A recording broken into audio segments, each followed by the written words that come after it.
സമസ്ത കേരളം പീവോ. അങ്ങനെ അവന്റെ ശവക്കുഴി അവൻ തന്നെ തോന്നി. സ്വന്തം പത്രത്തില് പത്രാധിപരെ കുറിച്ചൊരു മോശം വാർത്ത വരുന്നത് ഒരു ഭാഗ്യമല്ലേ ചാണ്ടി? നീ വാർത്ത വായിക്കേ, ഇളയപ്പൻ കേട്ടക്ക് കോരി തരിക്കട്ടെ. ഒളിസേവ PK പ്രഭാകരൻ പിടിയിൽ. സൽസ്വഭാവി ആദർശവാനായ രാഷ്ട്രീയ പ്രവർത്തകൻ, ജനക്ഷേമ തൽപരനായ പഞ്ചായത്ത് മെമ്പർ തുടങ്ങിയ കുപ്രചരണങ്ങളിലൂടെ ജനങ്ങളുടെ കണ്ണിൽ പൊടിയിട്ട് നടന്ന കള്ളനും കപട സദാചാരവാദിയും സർവോപരി വ്യഭിചാരിയും കാമവെറിയനുമായ ജാരൻ PK പ്രഭാകരന്റെ പരസ്ത്രീ സംഗമം നാട്ടുകാർ കയ്യോടെ പിടിച്ചു. ആരാ വാർത്ത എഴുതിയത്? ഞാനാ. എന്താ ഇളയപ്പ? ഒന്നുമില്ല. അല്ലെങ്കിൽ ഇത്രയും വൃത്തിയിട്ട ഭാഷ വരില്ല. നന്നായിട്ടുണ്ട്. ബാക്കി വായിക്കാം. ലൈംഗിക കേട്ട വാർത്ത മധുരം, കേൾക്കാത്തത് ഇരട്ടി മധുരം എന്നല്ലേ? ആ ഇരട്ടി മധുരം അവിടെ തന്നെ ഇരുന്നോട്ടെ. ഇത് നാട്ടുകാർക്കും പത്രക്കാർക്കും വേഗം എത്തിച്ചു കൊടുക്കണം. എറണാകുളത്തും തിരുവനന്തപുരത്തും ഇങ്ങനെ ഇരുന്ന് നമസ്കാരം എന്ന് വാർത്ത വായിക്കുന്ന ന്യൂസ് റീഡർമാർ ഇതെടുത്തിട്ട് പെരുകിയാൽ പിന്നെന്തായിരിക്കും അവന്റെ സ്ഥിതി? അവൻ ഇപ്പോഴേ മരിച്ചു, ഇനിയും കുത്തിക്കൊല്ലണോ? അതിപ്പോ വേണം. ഇത്രയെങ്കിലും ചെയ്തില്ലെങ്കിൽ പിന്നെ ഞാനായിരുന്നിട്ട് കാര്യമില്ല. മെമ്പർ പ്രഭാകരൻ പിടി, പഞ്ചായത്ത് മെമ്പർ പിടി, എന്നാൽ ഈ പ്രഭാകരൻ വീന്ദ്രൻ തന്നെയാ അല്ല നായരെ? ശരി, ജീവിതകാലം മുഴുവൻ ഒരു സ്റ്റെപ്പിനെ കൊണ്ട് അടക്കാന്ന് വെച്ചാൽ ചില്ലറ കളിയാണ്. പെൺമണിയൻ പ്രഭാകരനെ പരാജയപ്പെടുത്തുക. അടിച്ചു പൊളിക്കണം.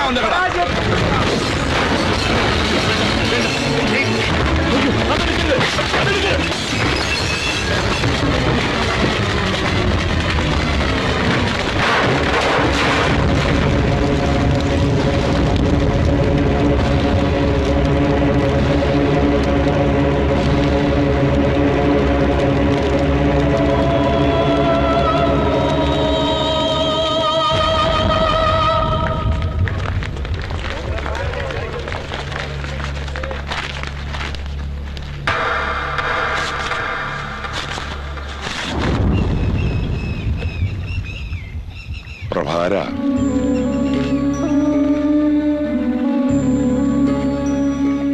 ഒരാഴ്ചത്തെ പരോളിന് വന്നതാ.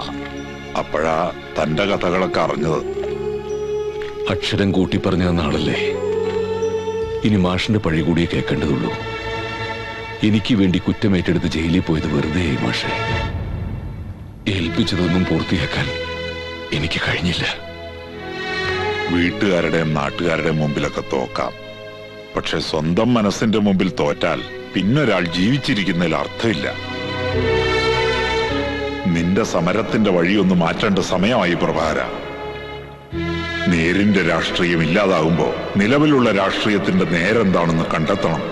ആ നേരിന്റെ അർത്ഥം പുതിയ കാലത്ത് ചതിയെന്നാണെങ്കിൽ അത് തിരിച്ചു പ്രയോഗിക്കാനും നാം മടിക്കേണ്ടതില്ല.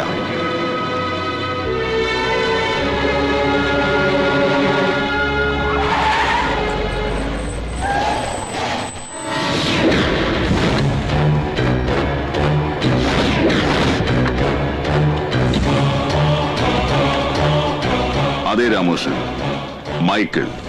പക്ഷേ ആ പേരിൽ തന്റെ മകളെന്നെ അറിയില്ല. അവൾക്ക് ഞാൻ മൈക്കിൾ അല്ല, ക്രിസ്റ്റി തോമസ്. ആരാ രാമകൃഷ്ണ ഇത്?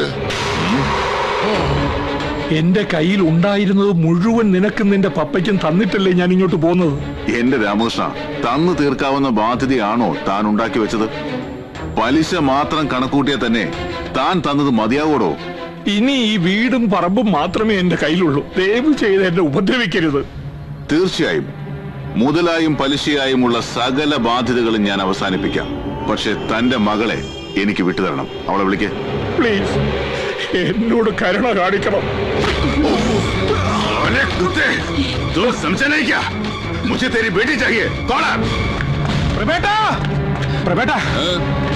ആ ക്രിസ്റ്റിയിലും അവൻ രഞ്ജിനിയെ കൊണ്ടുവന്നു പറഞ്ഞ തറവാട്ടിലേക്ക് കുറെ ആൾക്കാരുമായിട്ട് പോയിട്ടുണ്ട്.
വെട്ടുപലിശയ്ക്ക് കാശെടുത്തിട്ട് മക്കളുടെ സ്കൂൾ ഫീസ് അടക്കുകയും അമ്മയ്ക്ക് കുഴമ്പ് മേടിക്കുകയും ചെയ്യുന്നവരാ നമ്മൾ മലയാളികള്.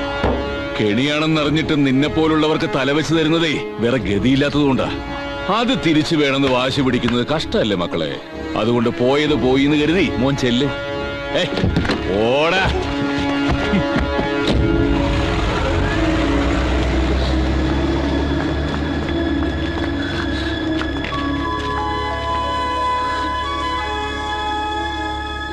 കുറച്ചുനാള് ഞാനൊരു വിഡ്ഢിവേഷം കിട്ടി. നിന്റെ മനസ്സിൽ ഇടമില്ലെന്നറിയാതെയാ ഞാൻ ഓരോന്ന് കാട്ടിക്കൂട്ടിയത്. അർഹതയില്ലാത്തടത്ത് കയറിപ്പറ്റാൻ ശ്രമിച്ചത് അതെന്റെ തെറ്റാ. പ്രഭേ, എന്റെ മോൾക്കൊരു അബദ്ധം പറ്റി എന്നുള്ളത് സത്യ. പക്ഷെ ഇപ്പൊ ഇവളുടെ മനസ്സിൽ നിനക്കൊരു സ്ഥാനമുണ്ട്. ഇവളുടെ തെറ്റ് പൊറുക്കാൻ നിനക്ക് പറ്റുമെങ്കിൽ. ഏയ്, അത് ശരിയാവില്ല. ഇപ്പൊ നിന്റെ മനസ്സിൽ ക്രിസ്റ്റിയോടുള്ള തീരാത്ത പകയാ. ആ പകയാണ് എന്നോടുള്ള ഇഷ്ടമായിട്ട് മാറിയിരിക്കുന്നത്. കുറച്ചു കാലം കഴിയുമ്പോ നീ ക്രിസ്റ്റിയെ മറക്കും. അപ്പൊരു പക്ഷേ ഞാനാവേണ്ടിയിരുന്നില്ല ഭർത്താവിന്റെ സ്ഥാനത്ത് നിന്നൊരു തോന്നൽ നിനക്കുണ്ടാവും. ആ സമയത്ത് ചിലപ്പോ എനിക്ക് സഹിക്കാൻ കഴിഞ്ഞൊന്നും വരില്ല. നിനക്ക് പറ്റിയ നല്ലൊരാളതാ അച്ഛൻ കണ്ടെത്തി തരും. എട്ടാം വാർഡിലെ തിരഞ്ഞെടുപ്പിൽ കുരിശുപള്ളിക്കൽ അവറാച്ചൻ വിജയിച്ചിരിക്കുന്നു.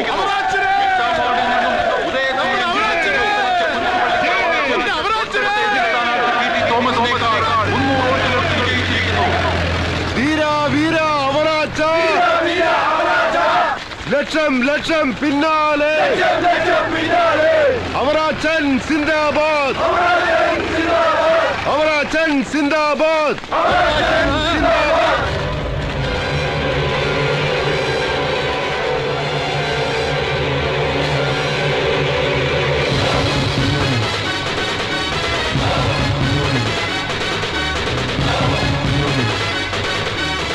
അവനെ അടിച്ചു നിർത്താൻ പറയട്ടെ. വരട്ടെ.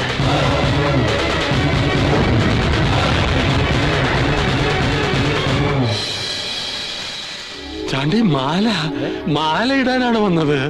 അയ്യോ, സോറി.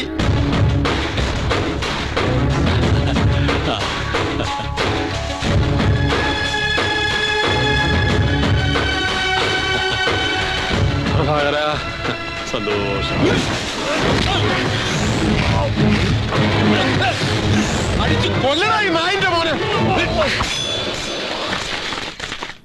ഒറ്റൊരുത്തിനെടുക്കരുത്. എനിക്ക് നഷ്ടപ്പെടാൻ ഒന്നുമില്ല. പക്ഷേ നിങ്ങളിൽ ഒരാളിനെ തൊടുന്നതിന് മുമ്പ് ഞാനിവന്റെ കഥ കഴിച്ചിരിക്കും. അയ്യോ, ആരും എടുക്കരുത്. എന്നെ വിടു പ്രഭാര. എന്റെ അച്ഛൻ മാത്രമേ ഗാന്ധിയനായിരുന്നുള്ളൂ. മുത്തച്ഛൻ ഐഎൻഎയിലെ സുഭാഷ് ചന്ദ്രബോസിന്റെ കൂടെയായിരുന്നു. ഗതികെട്ട പ്രഭാകരൻ അഹിംസ വിടും അവറാച്ച. ആരും വരരുത്. എന്നെ വിടു പ്രഭാര. എല്ലാ കാലത്തും എന്നെ കൊടുക്കാനുള്ള തന്ത്രങ്ങളും മെനഞ്ഞു നടന്നവനാ താൻ. ആ തന്നെ അവസാനിപ്പിക്കേണ്ടത് ഈ ജനങ്ങളുടെ മുമ്പിൽ വെച്ച് തന്നെയാ. എന്നെയും എന്റെ അനുജത്തെയും ചേർത്താ താൻ കഥകൾ മെനഞ്ഞത്. അത് ഈ നാട്ടുകാരെ കൊണ്ട് വിശ്വസിപ്പിക്കാൻ താൻ കളിച്ച നാടകം എന്തായിരുന്നുവെന്ന് ഇവിടെ വെച്ച് പറയണം. വേണ്ട പ്രഭാര, വേണ്ട. ഈ കള്ള നായന്റെ മോനെ എല്ലാത്തിനും കാരണം സത്യം എന്താണെന്ന് തുറന്നു പറയണം. അവനെന്തിനാ ഇയാള് പറയും? പറയടാ. പറയാം. ഈ നുണക്കഥ ഉണ്ടാക്കിയത് ഞാനാ. ആ പെൺകുട്ടിയും പ്രഭാകരനുമായി ഒന്നുമില്ല. സത്യം, സത്യം.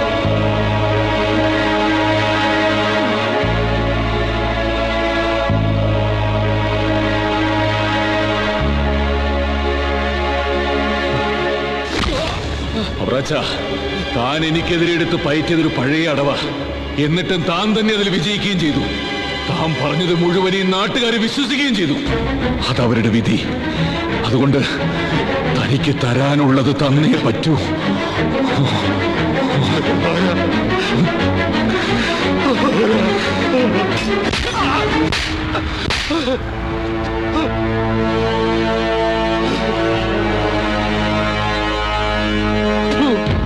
വാടാ. പി കെ പ്രഭാകരൻ സിന്ദാബാദ്. ഇലക്ഷൻ വീണ്ടും നടത്തുക. തെരഞ്ഞെടുപ്പ് ക്യാൻസൽ ചെയ്യുക. ഇലക്ഷൻ വീണ്ടും നടത്തുക. പി കെ പ്രഭാകരൻ സിന്ദാബാദ്. പി കെ പ്രഭാകരൻ സിന്ദാബാദ്. വേണ്ട, ഇടതായാലും വലതായാലും ആര് കൊളുത്തിവിട്ടാലും മുകളിൽ ചെന്ന് പൊട്ടാനുള്ള യോഗമേ ഇവർക്കൊക്കെ ഉള്ളൂ. മുൻപിൽ നിന്ന് വിളിച്ചു കൊടുക്കുന്ന മുദ്രാവാക്യങ്ങൾ ഏറ്റുവിളിക്കാൻ മാത്രം വിധിക്കപ്പെട്ടവരാണ് ഇവരൊക്കെ. അവരുടെ തെരഞ്ഞെടുക്കപ്പെട്ടവനായിട്ട് എനിക്ക് ഒരു പദവിയിലും എത്തണ്ട. എപ്പോഴും എല്ലാവർക്കും എന്നെ വേണമെന്നുള്ളത് എന്റെ മിഥ്യാധാരണയായിരുന്നു.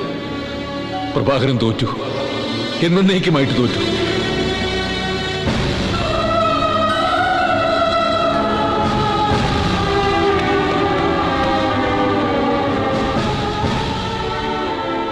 അമ്മ റെഡിയാവുന്നില്ലേ? സമയം പോണു. എന്താ അമ്മ ഇത്? ചെയ്യാത്ത തെറ്റിന് എന്റെ കുട്ടിയെ ഞാനും കൂടി പഴി പറഞ്ഞല്ലോ ഈശ്വര. സൂര്യനെയും ചന്ദ്രനെയും വരെ ഗ്രഹണം ബാധിക്കുന്നില്ലേ അവിടെ? ഞാനത് മറന്നു. അമ്മയും മറന്നേക്കേ. കരുകൊള്ളൂ.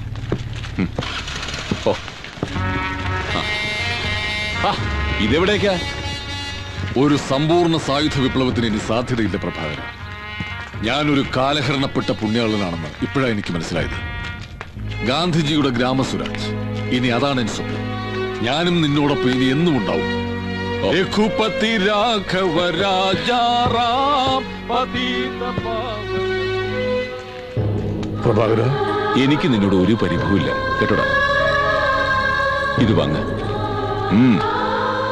ബുക്ക് സ്റ്റോളിന്റെ താക്കോല. നല്ല എന്തെങ്കിലും കച്ചവടം ചെയ്ത് അന്തസ്സായിട്ട് ജീവിക്കേ. ഒരിക്കൽ ഇഴപൊട്ടിയത് പിന്നെയും കൂടിച്ചേർന്ന ആ ബന്ധം ഒരു കാലത്ത് മുലയില്ലെന്നാണ് പറയാറ്. എന്നും നന്നായിരിക്കും. കോട്ടെ വല്യമ്മ.